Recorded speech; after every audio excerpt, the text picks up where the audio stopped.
हो ओपोनोपोनो। तो ये नाम आपने शायद आज पहली बार सुना है या फिर आप सुन चुके हैं और आपको ऑलरेडी थोड़ा बहुत आइडिया है कि मैं किस चीज के बारे में बात करने जा रही हूँ। दोनों ही केस में वीडियो को स्किप मत करिए, पूरा जरूर सुनिए। हो सकता है वीडियो थोड़ी सी लंबी हो जाए, क्योंकि जब भी मैं किसी भी इस तरीके के टॉपिक के बारे में आपसे बात करती हूँ तो मैं पूरी कोशिश करती हूँ कि डिटेल में आपको बताऊं, ताकि कोई भी सवाल अगर आपके मन में हो तो वो इस वीडियो में ही क्लियर हो जाए। तो स्किप मत करिएगा, वीडियो पूरा जरूर देखिएगा। चलिए अब लेट नहीं करते हैं और आज का ये वीडियो शुरू करते हैं।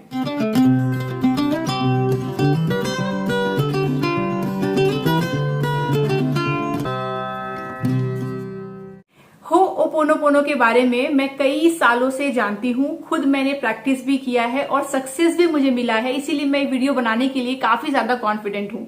किसी भी टॉपिक के बारे में मैं वीडियो तभी बनाती हूँ जब मैंने उस चीज को खुद से एक्सपीरियंस किया है। जिस चीज के बारे में मैंने एक्सपीरियंस किया ही नहीं है, बस सुना है, मैं कभी भी उसके बारे में बात नहीं करती, क्योंकि मुझे वो कॉन्फिडेंस ही नहीं आएगा फिर आपको बताने के लिए। तो ये जो टॉपिक है, इसके बारे में कई बार आप में से लोगों ने मुझे मैसेजेस किए हैं कि इसके बारे में शोना बात की जाए, क्योंकि आपको पता है मैं लॉ ऑफ अट्रैक्शन के बारे में, मैनिफेस्टेशन के बारे में और वास्तु के बारे में बात करती रहती हूँ। ये तीनों ही चीजें एक्चुअली एक ही तरीके से काम करती है। मेरा बहुत बिलीव है लॉ ऑफ अट्रैक्शन में। मैंने अपने लाइफ में बहुत सारे चेंजेस किए हैं लॉ ऑफ अट्रैक्शन की वजह से। तो बहुत सारी वीडियोस बनाए हैं और इसमें ये वाला जो एक टॉपिक है, इसके बारे में रिक्वेस्ट आता रहता है कि शोना हो ओपोनोपोनो के बारे में बताओ। तो बेसिकली ये है क्या? नाम तो बड़ा ही अजीब सा लग रहा है सुनने में। तो ये एक्चुअली हवाईयन प्रेयर्स हैं, जिसे बहुत सालों से प्रैक्टिस किया जा रहा है। लेकिन हवाईयन प्रेयर होने के बावजूद ऐसा नहीं है कि इंडिया में इसका प्रचलन नहीं है। बस हम इसे किसी नाम से नहीं जानते, बट आई एम श्योर आप भी इसे बचपन से प्रैक्टिस करते आ रहे हैं। मैं तो बचपन से प्रैक्टिस करती आ रही हूँ, मुझे तो इसके बारे में पहले से सिखाया गया है, बस उसे कोई नाम नहीं दिया गया। और मैंने ये चीज लाइफ में बाद में डिस्कवर की कि मैं ये बचपन से करती आ रही हूँ। तो पूरा कहानी बताने जा रही हूँ और इससे जुड़ी हुई एक सक्सेस के बारे में बताने जा रही हूँ। ध्यान से पूरा वीडियो सुनिएगा। तो सबसे पहले बात कर लेते हैं कि ये प्रेयर है क्या और इससे होता क्या है। तो हो ओपोनोपोनो प्रेयर जो है, जैसा मैंने आपको बताया, हवाईयन प्रेयर है। बेसिकली ये हील करता है आपके सर्कमस्टांसेस को, आपकी बॉडी में हो रहे किसी भी प्रॉब्लम को, आपके माइंड में हो रहे किसी भी प्रॉब्लम को, आपके चारों तरफ हो रहे किसी भी प्रॉब्लम को। इनफैक्ट आप इसके थ्रू किसी और को भी हील कर सकते हो। आप लोगों में से बहुत लोगों ने रेकी के बारे में सुना होगा। रेकी में भी ऐसी प्रैक्टिस की जाती है कि आप किसी और को भी हील कर सकते हो।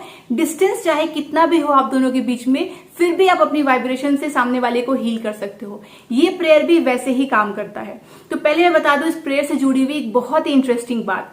तो आज से कई साल पहले की बात है, एक बहुत ही फेमस डॉक्टर है, डॉक्टर हुई लेन।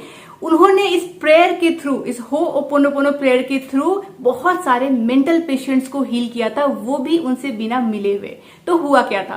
तो जब डॉक्टर का अचानक से ट्रांसफर हो जाता है एक ऐसे वार्ड में जो कि मेंटल वार्ड रहता है, वहां पे ऐसे बहुत सारे क्रिमिनल्स रहते हैं जिन्होंने कई सारे बड़े बड़े क्राइम किए हुए रहते हैं, और साथ ही साथ में उनका जो दिमागी संतुलन है वो भी खराब होता है। तो उन्हें एक मेंटल वार्ड में डाला जाता है और उनको ठीक करने के लिए डॉक्टर को वहां पे अपॉइंट किया जाता है। जब डॉक्टर को वहां पे अपॉइंट किया जाता है तो वो डॉक्टर अपने आप में ये बात सोचते हैं कि आखिर मैंने ऐसा क्या किया है इस लाइफ में जो मैंने इस परिस्थिति को अट्रैक्ट कर लिया। जैसा कि हम सभी जानते हैं, लॉ ऑफ अट्रैक्शन भी कहता है कि आपके साथ जो भी हो रहा है, आप जिस भी चीज से अपनी लाइफ में गुजर रहे हो, आपने ही उसको अपनी लाइफ में अट्रैक्ट किया है। कई बार हम जो सोचते हैं, नेगेटिव सोचते हैं अपने बारे में, या जिस भी चीज से हम सबसे ज्यादा डरते हैं, वो हमारे साथ हो जाता है। और जब वो चीज हो जाती है तो हम अपने आप को क्या कहते हैं, मुझे तो पता ही था ये होने वाला है। पर एक्चुअली आपको पता था ये होने वाला है, इसीलिए ये नहीं हुआ है, बल्कि क्योंकि आप सोच रहे थे उसके बारे में, इसीलिए आपने अनफॉर्चुनेटली उस बैड इंसिडेंट को अट्रैक्ट कर लिया। उसी तरीके से डॉक्टर सोचते हैं कि मैंने आखिर ऐसा क्या किया, मैंने ऐसा क्या मैनिफेस्ट कर लिया कि मुझे इस परिस्थिति को झेलना पड़ रहा है, कि मेरा जहां पे पोस्टिंग हुआ है वहां पे मुझे इस तरीके के इनसेन क्रिमिनल्स के साथ काम करना पड़ेगा, उन्हें झेलना पड़ेगा। तो वो रियलाइज करते हैं कि क्योंकि उनके साथ ये सर्कमस्टेंसेस हो रहा है, यानी कहीं ना कहीं उन्होंने इसको अट्रैक्ट किया है, तो कहीं ना कहीं उन्हीं को इसे ठीक करना पड़ेगा। जो भी आपके साथ घटित हो रहा है, आपके अराउंड हो रहा है, आपके अंदर हो रहा है, आपकी और किसी एक इंसान के बीच हो रहा है, वो सब आपने खुद ही अट्रैक्ट किया है। तो जब फसाद की जड़ ही आप हो तो उसे ठीक कौन करेगा? आप ही ठीक करोगे। तो डॉक्टर क्या करते हैं, ये स्टार्ट कर देते हैं हो ओपोनोपोनो प्रेयर्स। हीलिंग प्रेयर करने के लिए ये उन पेशेंट से बिल्कुल मिलते नहीं, वो सारे पेशेंट्स की फाइल ले लेते हैं और एक एक करके पेशेंट्स की फाइल हाथ में लेते हैं और ये प्रेयर करते हैं और इस तरीके से बहुत ही जल्दी बिना उन पेशेंट से मिले डॉक्टर उन सारे पेशेंट्स को ठीक कर देते हैं और वो सारे पेशेंट्स रिलीज हो जाते हैं। आप इसके बारे में नेट पे पढ़ सकते हैं। इनफैक्ट उन डॉक्टर्स का बहुत सारे इंटरव्यूज वगैरह भी है जहां पे आप देख सकते हो कि किस तरीके से डॉक्टर ह्यू लिन ने बात की है, अपने एक्सपीरियंसेस शेयर किए हैं कि कैसे उन्होंने हील किया बिना उनसे मिले। तो चलिए अब ये सब बात तो बहुत होगी, अब करना क्या है इस प्रेयर से और कैसे हील होना है मैं आपको बताती हूँ। तो बेसिकली ये एक मेडिटेटिव प्रेयर है, पर इसका मतलब बिल्कुल ही नहीं कि सुबह आपको 6 बजे 5 बजे उठ के ये करना है या रात को करना है। 3-6-9 टेक्निक की तरह इसका कोई फिक्स टाइम नहीं है। दिन में कभी भी जब आपको लगता है आप 10 मिनट शांति से बैठ सकती हैं तब आप ये प्रेयर कर सकती हैं। इस प्रेयर को करने के लिए आपको आंखों को बंद कर लेना है, आसपास शांति हो, ध्यान रखिए। उसके बाद 4 सेंटेंसेस हैं जिनको आपको रिपीट करना है।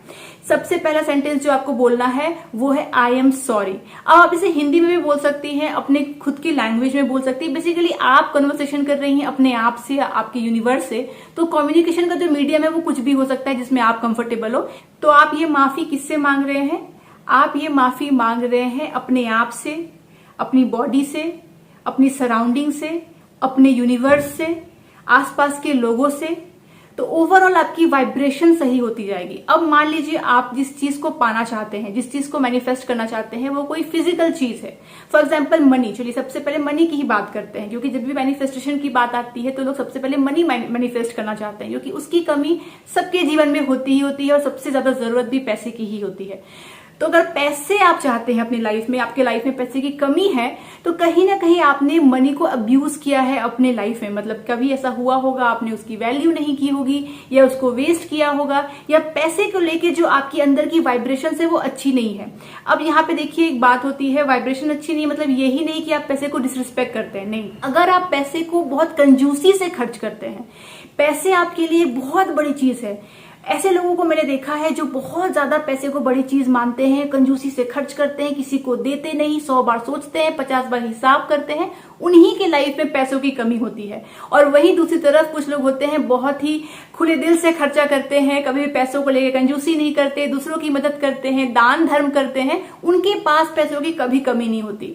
वो इसीलिए क्योंकि जो एटीट्यूड है पैसों की तरफ, जितना कंजूसी से, जितना अमूल्य समझ के आप उसे खर्चा करेंगे, जितना अपनी मुट्ठी में रखना चाहेंगे, उतना ज्यादा पैसा आपके हाथ से फिसलता जाएगा।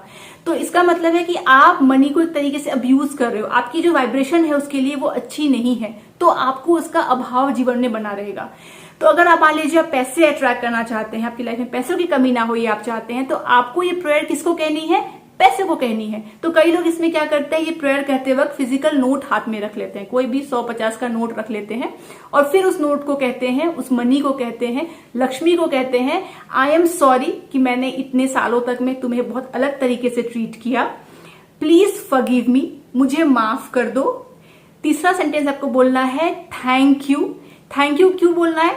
क्योंकि आपका मन ये मान रहा है कि अब मैंने माफी मांग ली तो अब मेरे लाइफ में तुम आ रही हो। थैंक यू कि तुम आ गई, थैंक यू कि तुमने मुझे माफ कर दिया। उस बिलीव से थैंक यू बोलना है।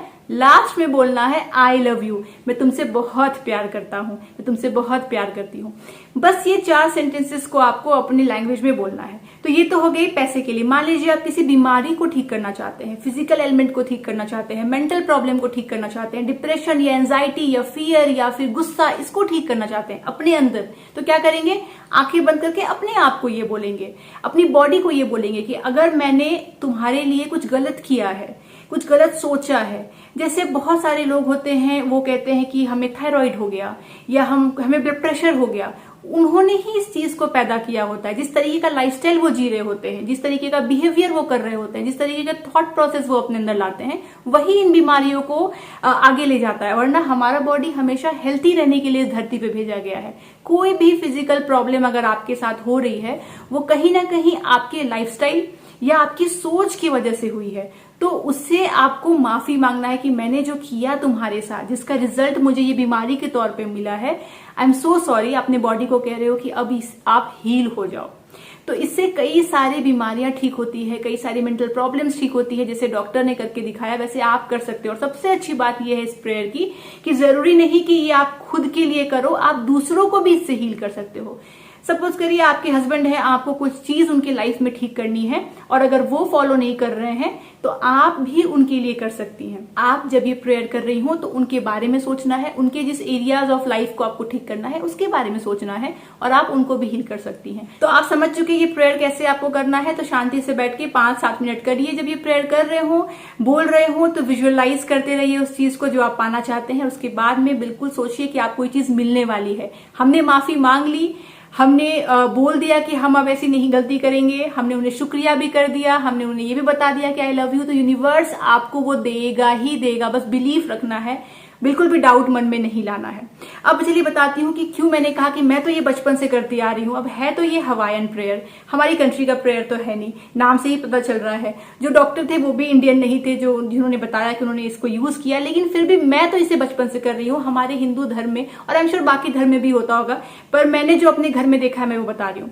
तो मेरे घर में जब भी बचपन से ही हम लोग कोई भी पूजा करते थे या मंदिर जाते थे या कहीं भी जाते थे, तो मेरे पेरेंट्स ने मुझे सिखाया था कि किस तरीके से प्रेयर करना है। उस प्रेयर का प्रोसेस ये होता था कि सबसे पहले भगवान के, जैसे कि आपने मंदिर खोला तो सबसे पहले आप हाथ जोड़ते हो।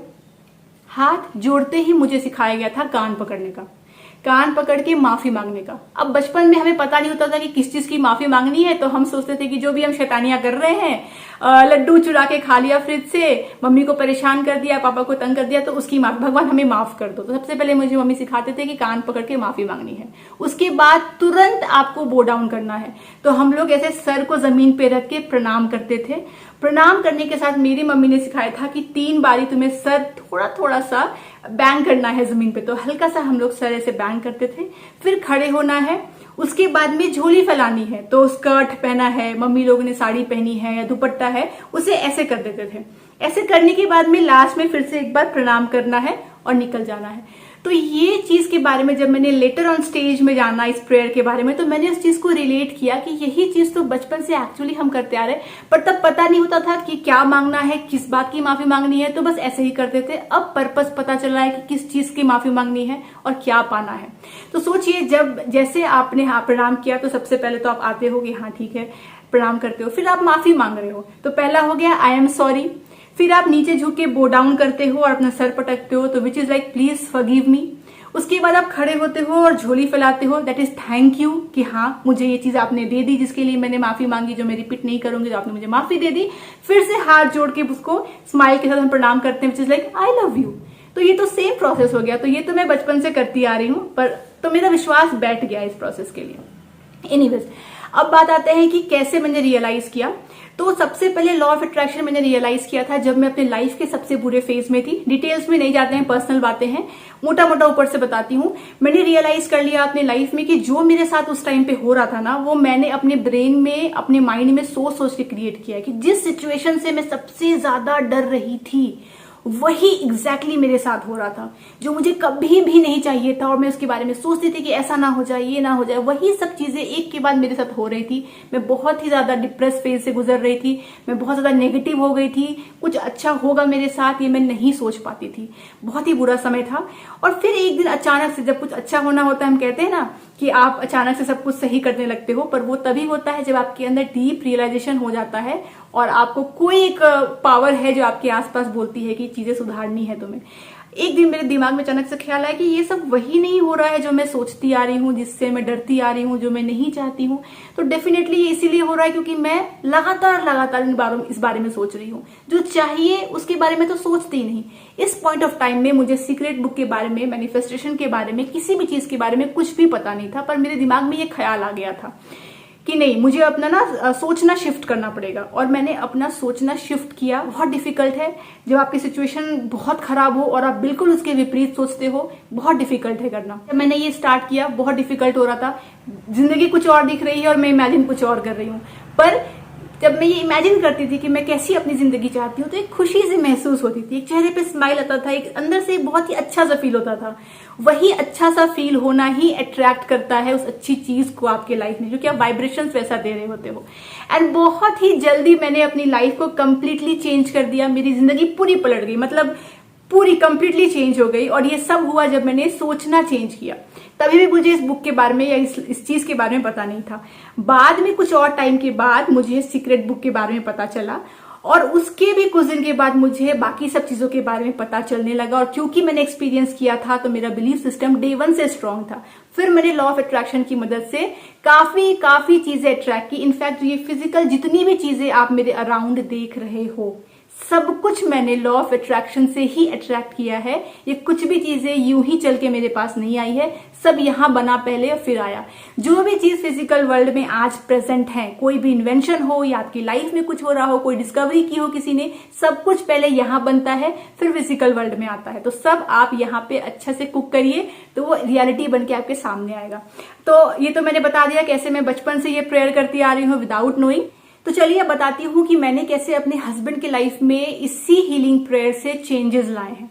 तो जब हमारी शादी हुई उस टाइम पे अंगद एक बहुत ही छोटे से कंपनी में जॉब करता था, एक स्टार्टअप में काम करता था, और विलिंगली उसने वहां पे ज्वाइन किया था। तो कॉलेज के बाद इसके मेजोरिटी ऑफ फ्रेंड्स एमएनसीज में चले गए, पर अंगद ने जानबूझ करके इंटरव्यू एमएनसी में नहीं दिया और चला गया एक छोटे से कंपनी में, क्योंकि ये एक हार्डवेयर इंजीनियर है, सॉफ्टवेयर इंजीनियर नहीं है। तो हार्डवेयर में इसका कहना था कि बहुत सारी चीजें सीखनी होती है, जब तक रियल एक्सपीरियंस नहीं आएगा, जो हमारा काम है वो हम सीखेंगे नहीं, तब तक आगे करियर अच्छा नहीं होगा। तो इसकी ये शुरू से सोच थी, तो इसने ज्वाइन कर लिया स्टार्टअप। तो स्टार्टअप ज्वाइन करने से बहुत सारी चीजें इसने सीखी है, और आज जिस मुकाम पे ये है इसमें उस कंपनी का बहुत बड़ा हाथ है। तो जब भी ना शादी के बाद क्या हुआ कि मेरे जो भी फैमिली में लोग थे, बहन थी, मेरे भाई था, खुद सब लोग एमएनसी में काम करते थे। तो जब भी ये लोगों से मिलता था तो वो डिस्कशन यही होता था कि अब आपको ना एक एमएनसी ज्वाइन कर लेना चाहिए, क्योंकि इसके कंपनी में सैटरडे को छुट्टी नहीं मिलती थी। अभी नई नई शादी हुई थी तो लोग कहते थे कि सैटरडे को छुट्टी नहीं मिलती है तुम्हें, और कहीं घूमने नहीं जा पाते हो, तो एमएनसी ज्वाइन कर लो, क्यों नहीं कर लेते हो। तो ये चीजें मतलब चलती रहती थी, एक पॉइंट ऑफ डिस्कशन हुआ करता था। अब ऐसा भी होता है कि कई लोग ऐसा भी सोचते हैं कि जरूर कैलिबर नहीं होगा कि इंटरव्यू क्लियर हो जाए, क्योंकि लोग तो जानते नहीं है कि क्या चल रहा है, तो लोग जज भी करते हैं, वो भी आपको पता चलता है। पर जब भी इसके बारे में डिस्कशन कोई भी अंगद से करता था तो इसका जो रिएक्शन था वो अच्छा नहीं आता था। ये बहुत ही इरिटेट होकर बोलता था कि मुझे अभी नहीं जाना भाई, मैं यहीं पे खुश हूं, मुझे अभी छोटे कंपनी में ही काम करना है। तो एक रिएक्शन जो एमएनसी के लिए था, इसका वाइब्रेशन जो था वो कभी भी अच्छा नहीं था। खैर, तो इस तरीके से चलता रहा, ये कुछ साल वहीं पे था। उसके बाद एक ऐसा टाइम आया जब इसे मन किया कि नहीं अब मुझे स्विच करना चाहिए, क्योंकि हम लोग इस घर में शिफ्ट होने वाले थे। अब वो वाली कंपनी इस घर से बहुत दूर पड़ने वाली थी, तो अभी से चाहिए था कि नहीं अभी करेक्ट टाइम है, मैंने काफी सीख लिया, अब मुझे एमएनसी में जॉब चाहिए, अपने घर के पास जॉब चाहिए, बहुत टाइम हो गया। पर क्योंकि इतने समय से आपने एक ऐसा वाइब्रेशन दिया है उस पर्टिकुलर चीज को कि जब आप चाहो तब वो मनचाहा चीज हो जाए, ये पॉसिबल नहीं है। तब इसके मन में आया कि ये तो गड़बड़ हो गई है, मुझे जाना है। जल्दी जल्दी समय आने लगा इस घर में शिफ्ट होने का, तो समय भी बहुत कम है कि जॉब भी चाहिए, वरना बहुत ट्रैवल करना पड़ेगा पुरानी कंपनी के लिए। फिर मैंने इस चीज को मैं समझ रही थी, क्योंकि मैं काफी टाइम से अब लॉ ऑफ अट्रैक्शन पे काम करती आ रही थी, मैं अपनी पर्सनल बहुत कुछ फॉलो कर रही थी। तो मैंने इसको बोला कि देखो एक काम करो, तुम जब ऑफिस जा रहे होते हो ना, तो जाते वक्त ना एक बारी मंदिर जो है घर पे, वहां पे जाओ और एक बार हाथ जोड़ के बस बोल दिया करो कि मेरी मदद करिए, अब जो मैं चाहता हूँ मेरी इच्छा पूरी हो, पहले की जो सोच थी वो मेरी अब अलग हो गई है, तो मेरी मदद करो। बस इतना बो डाउन करके निकला करो।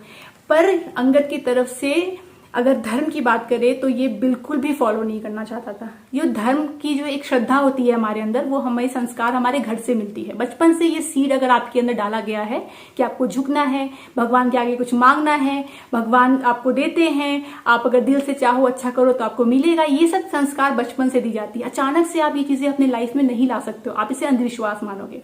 अंगद की मैं अगर बात करूं तो अंगद की फैमिली इन द सेंस जो बड़ी फैमिली है, मामा मामी, वो लोग नहीं, जो इनके पेरेंट्स हैं वो लोग धार्मिक नहीं है। वो लोग जो फॉलो करते हैं वो रविशंकर जी को फॉलो करते हैं, योगा फॉलो करते हैं, मेडिटेशन फॉलो करते हैं, वो सब चीजें फॉलो करते हैं। पर धर्म की जहां बात आती है, भगवान की जहां बात आती है, वहां पे वो लोग उतने धार्मिक बिल्कुल नहीं है। तो छोटा सा बताऊंगी इंसिडेंट। तो जब मेरी शादी हुई थी और मैं फर्स्ट टाइम गई थी राजकोट, तो मैं गई जिस दिन, तो उसी दिन शाम को, मेरी तो आदत थी शाम को सांझ देने की। अभी नई बहू फर्स्ट टाइम घर आई है तो मुझे लगा कि मैं सांझ देती हूँ मेरे घर में। तो मैंने अपनी सासू माँ को बोला कि मुझे सांझ देना है, तो मंदिर में तो माचिस नहीं है, दिया नहीं है, तेल नहीं है, बाती नहीं है, मंदिर में पूरा धूल चढ़ा हुआ था, साफ सुथरा भी नहीं था। और जो मंदिर का पोजीशन था वो ऐसी जगह पे था जहां ये लोग जब सोते थे तो इनका पांव भी पड़ता था। तो मैं आती हूँ एक मैथिल ब्राह्मण फैमिली से, हमारे अंदर भगवान की श्रद्धा और ये बहुत ज्यादा बचपन से डाली होती है। अब मुझे पता था मैं एक नई फैमिली में आई हूँ, इनके रिचुअल्स अलग होंगे, दैट्स ओके, बट ये चीज मुझे समझ नहीं आई। तो मैंने अपनी सासू माँ को बोला कि सांस देना है, तो उन्होंने कहा ठीक है मैं ढूंढती हूँ। फिर किचन से कहीं कहीं से उन्होंने अरेंज करके मुझे दिया, सब कुछ ढूंढ के, और मैंने सांस दिया। और मैंने उनको तभी बोला कि आप जो यहाँ पे रखते हैं मंदिर, ये गलत जगह है।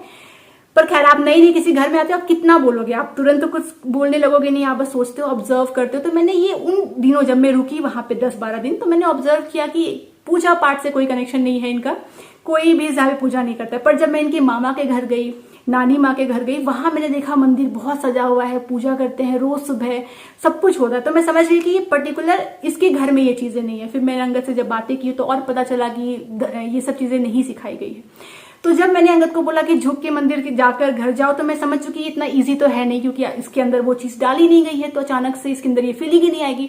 तो ये करने को रेडी नहीं, मैं ये सब नहीं करता हूँ। एक दिन मेरे बोलने पे टोकने पे कर ले, फिर नेक्स्ट डे भूल जाए, फिर एक दिन कर ले, फिर भूल जाए। तो मतलब श्रद्धा से वो चीज आ नहीं रही थी।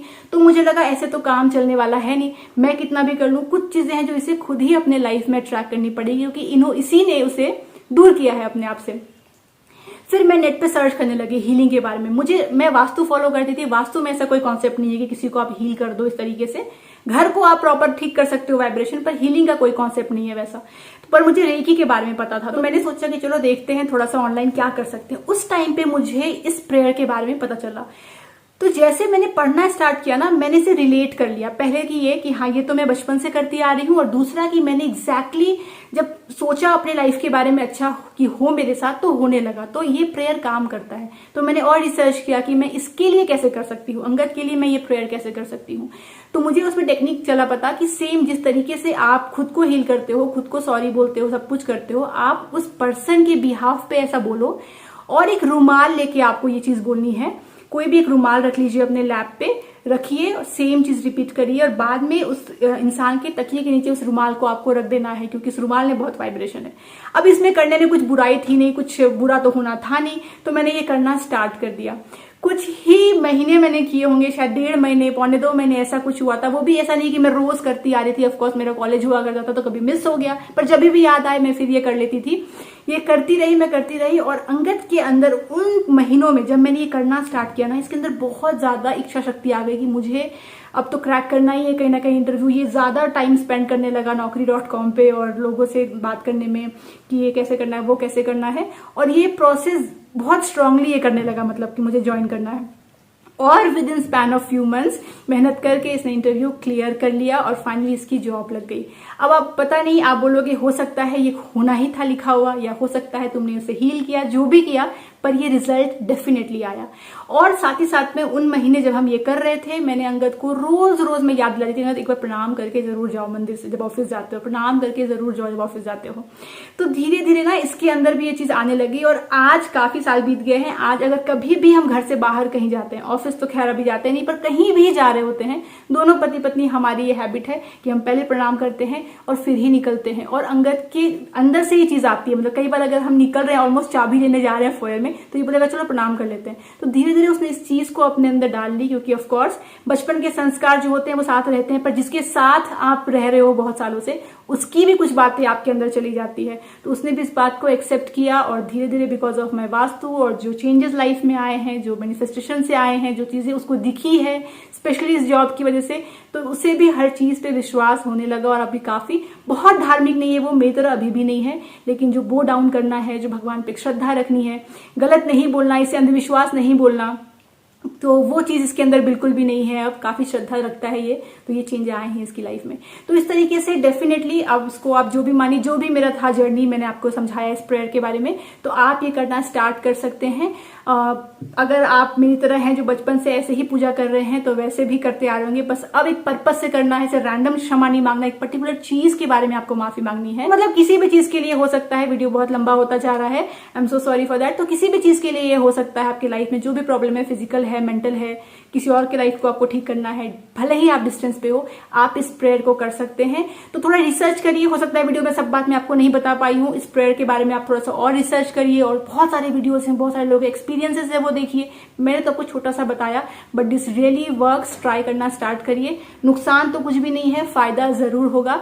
बाकी अगर आपको मेरे वास्तु वीडियोस देखने हैं, मैनिफेस्टेशन वीडियोस देखने हैं, तो उसका भी मैं आपको लिंक दे दूंगी नीचे। वास्तु का प्लेलिस्ट है पूरा, वहां पे जाके आप और भी चीजें चेकआउट कर सकते सकते हैं। एंड आई एम श्योर इस वीडियो से थोड़ा सा आपको आइडिया लगा हो। अगर आप बहुत परेशान हैं, देखिए तो डूबते को तिनके का सहारा, तो करने में कोई परेशानी की बात नहीं है। बिलीव के साथ करोगे आप तो कुछ भी बदल सकता है। It's all about your belief. If you can visualise things, if you can really think कि मेरे साथ ये चीज अच्छी होगी अगर मैं चाहूं, तो कोई भी टेक्निक काम कर जाएगी। सिर्फ यही टेक्निक क्यों, आप अगर लिखते हो डायरी में, वो लिखना काम आ जाएगा। सिर्फ मन में सोचते हो, सोचना काम आ जाएगा। आंख बंद करके दिखता है वो चीज तो वो काम आ जाएगा। बोलते हो जो, वो भी सच हो जाएगा। बस मैटर करता है कि आप कितनी स्ट्रांगली उस चीज को अपने लाइफ में चाहते हो। तो वो जरूर ट्राई करिए एंड आई एम श्योर आपको कुछ ना कुछ हेल्प मिली हो इस वीडियो से। पर्पस ही मेरे इस वीडियो का यही था। तो अगर अच्छा लगा हो तो प्लीज सब्सक्राइब कर दीजिए चैनल को। कमेंट करके बताइएगा क्या कभी आपके साथ में ऐसा कुछ इंसिडेंट हुआ है कि नहीं। इसी के साथ चलिए मैं मिलती हूँ आपसे अगली बार। तब तक आप लोग अपना ख्याल रखिए और मेरे वीडियोस को देखते रहिए। Bye bye.